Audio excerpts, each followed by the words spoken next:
Hello everyone and welcome back to my channel.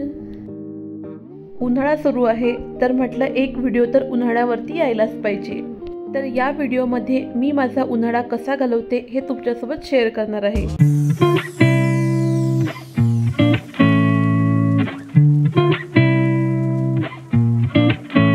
तर सुरुवात करूया घरापासून।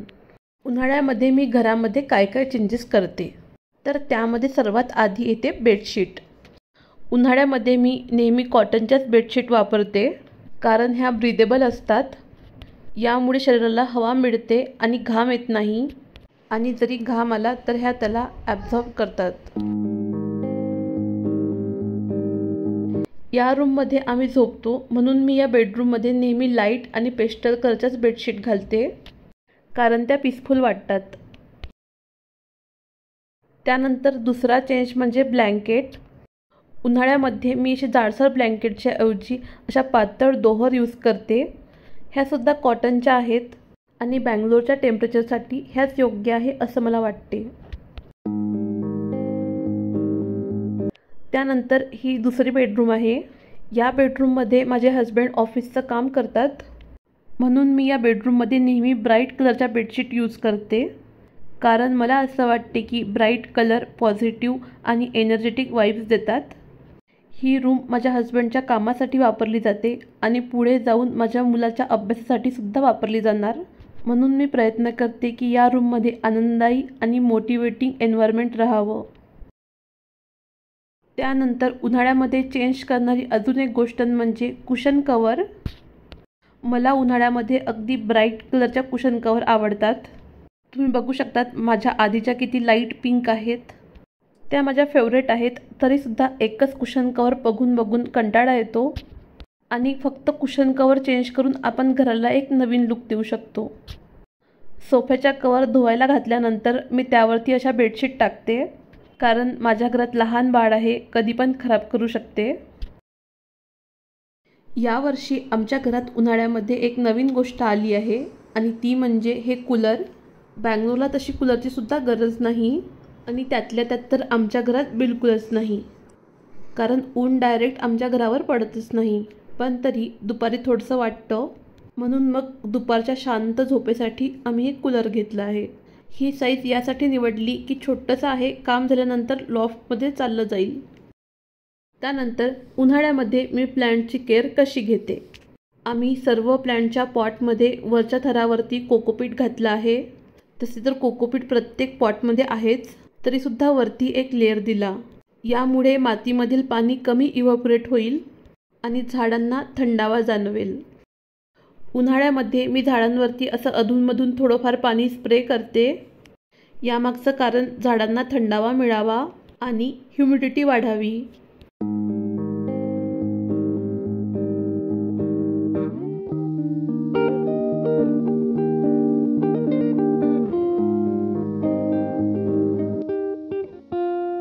उन्हाळ्यामध्ये मला सर्वात आवडणारी गोष्ट म्हणजे मँगोज अँड मेलन्स। उन्हाळ्यामध्ये आमच्याकडे मस्त गोड गोड कलिंगड मिळतात। व्हिडिओतल्या कलिंगडवर जाऊ नका, ऑनलाईन ऑर्डर केले होते। मी माझी सकाळची कामं झाल्यानंतर असं कलिंगड कापून फ्रीजमध्ये ठेवून देते जेणेकरून दुपारी छान थंडगार खाता येतील। कलिंगडसोबत मी असं खरबूजसुद्धा कापते, एके दिवशी कलिंगड तर एके दिवशी खरबूज। आणि आता मी अव्यांसाठी वॉटरमेलन पॉप्सिकल बनवते आहे। तर यामध्ये ज्युसरच्या भांड्यामध्ये मी कलिंगड, थोडासा पुदिना, अर्ध लिंबू, त्यानंतर थोडीशी साखर हे सर्व घालून याचा ज्यूस बनवून घेते। त्यानंतर एका जाडसर चाळणीतून हे सर्व गाळून घेते आणि हा बनलेला ज्यूस मी या पॉप्सिकल मेकरमध्ये घालून फ्रीजरमध्ये फ्रीज करायला ठेवते।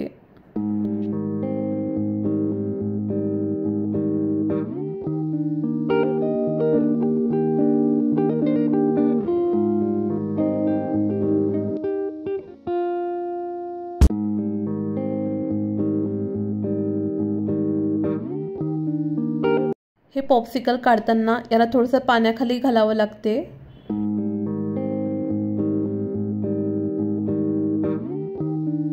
यावर्षी उन्हाळ्यामध्ये मी एक नवीन गोष्ट शिकली आहे आणि ते म्हणजे हे पुदिन्याचं सरबत। हे बरंच कॉमन आहे, पण मी कधी ट्राय नव्हते केले। तर याची रेसिपी सिंपल आहे। एका मिक्सर जारमध्ये पुदिना, काळं मीठ, जिरा पावडर, थोडीशी साखर, साधं मीठ आणि पाणी ॲड करून हे आपल्याला मिक्सरच्या भांड्यामध्ये छान फिरवून घ्यायचे आहे। त्यानंतर याला गाळणीने गाळून घ्यायचे आहे। कॉन्सन्ट्रेशननुसार यामध्ये पाणी ॲड करायचं आहे। थंडगार बर्फ घालून आपलं पुदिना सरबत रेडी आहे। तुम्ही जर ट्राय केलं नसेल तर एकदा ट्राय करून बघा, खूप रिफ्रेशिंग वाटते। उन्हाळ्यामध्ये तुम्ही अशी पुदिना पावडर बनवून ठेवू शकता, कुठल्याही गोष्टीमध्ये टाकायला बरं पडते। मी या पुदिना पावडरचा वापर ताकामध्ये करते, यामुळे प्रत्येक वेळेस ताक बनवताना मला मिक्सर लावायची गरज पडत नाही।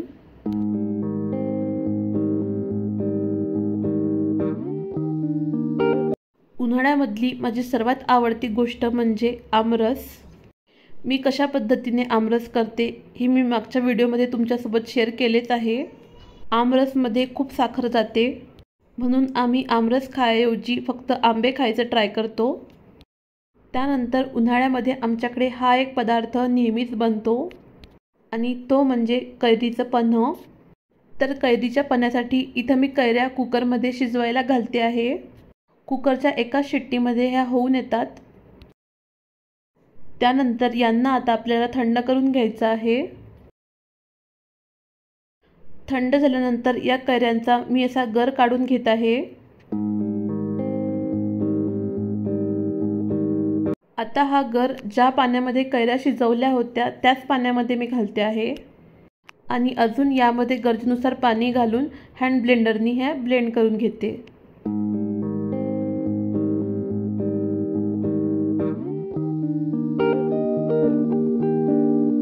त्यानंतर एका पातेल्यामध्ये थोडंसं तूप घालून यामध्ये फक्त जिरं घालायचं आहे। जिरं छान फुटल्यानंतर यामध्ये जो कैरीचा ज्यूस बनवला होता तो घालायचा आहे। त्यानंतर यामध्ये टेस्टनुसार गूळ घालायचा आहे। खूप सिंपल आणि पटकन बनणारी रेसिपी आहे ही आणि हे कैरीचं पन्ह तुम्ही फ्रीजमध्ये 3 ते 4 दिवस आरामात ठेवू शकतात। उन्हाळ्यामध्ये डेली खाल्ल्या जाणारी एक गोष्ट म्हणजे ताक किंवा दही। आम्ही दुधाप्रमाणे दहीसुद्धा डेली लावले आहे, कारण आमच्याकडे दही ताक खूप आवडीने खाल्ले जाते। या उन्हाळ्यामध्ये मी अव्यांसाठी असे स्लीवलेस टी शर्ट आणि अशा शॉर्ट्स घेतले आहेत। हे कॉटनचे असल्यामुळे ब्रीदेबल आहेत, यामुळे त्याला गरमी कमी होईल हा यामागचा उद्देश होता। तर कसा वाटला तुम्हाला आजचा व्हिडिओ मला कमेंट्समध्ये नक्की सांगा आणि व्हिडिओ आवडला असेल तर माझ्या व्हिडिओला लाईक करा, शेअर करा आणि चॅनलला सबस्क्राईब करा। थँक्यू।